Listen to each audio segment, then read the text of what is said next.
E kuble ye pi waro ki prelok ki wasnyau suk wo up i ki kubor how new channel ki kubor ki wakwa open snyau chapi wapen yap uwaya kmat namo u leader ka ISIS penda o ya ode waya ki wa hayung hasem yong o hey por wapen manred ka US hasairia da ong da ujo biden te tons dangi chiki kubor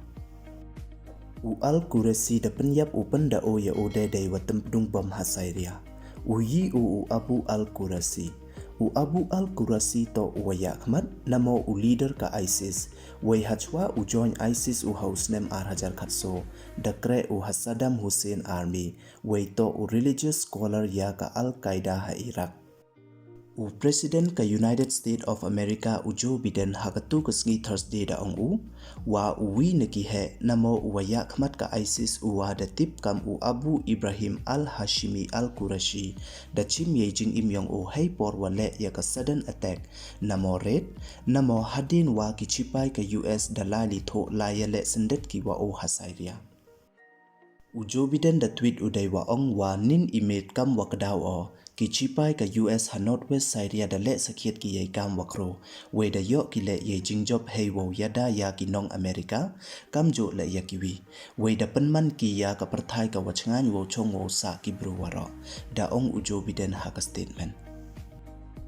u Joe Biden da ong cho ule kam ni khuble chibon ya ki chipai yong i ki waman sakhiet ki chipai wastat waplia wa em ye sap we ki wachlor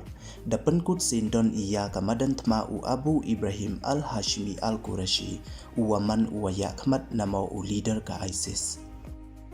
hawa e ya ka YouTube wabnya chapang ka Syrian sudden attack namo red u Joe Biden da ong uwa uti uwaya khmat namo u leader ka ISIS da penyap u penda o ya ode dei watam pedung da u bom hey por walali tho la ya le sendet ki wa o iwa da le hey por mit da ki chipai ka US ha northwestern Syria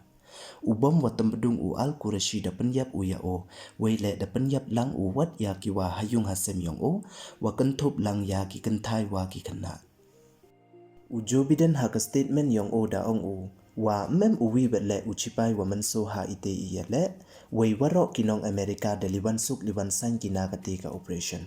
da ong cho u kamni da pen poi o ya ka remark cha kinong America chi bete sngi e wa u blai kandat u em lang u wa ki chipai yong i ha ite i le da yap khat le ngut ki bro wa kan thop yan ro ngut ki khana wei u Joe Biden da ong ki ISIS wo ba khle ya ki te ki wa yap